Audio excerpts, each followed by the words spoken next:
Hello. We are seniors at Harmony Science Academy at the Carrollton campus. Our PBL project is about fetal pig dissection.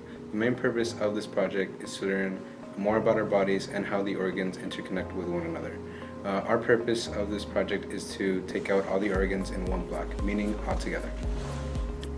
For our ELA component, we created a journal of 10 days that consists of our experience throughout the whole project.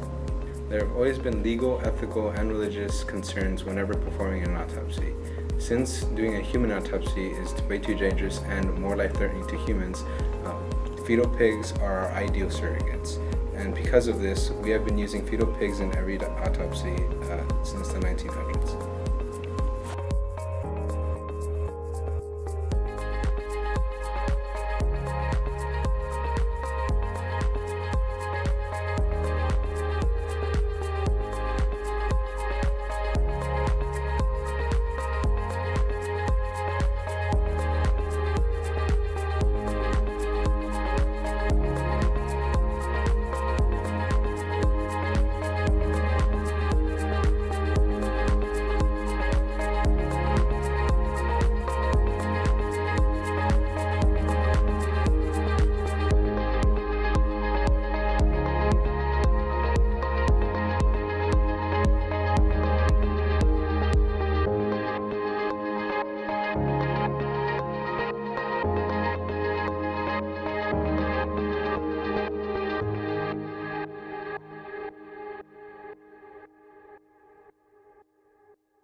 Thank you for watching from Harmony Science Academy-Carrollton.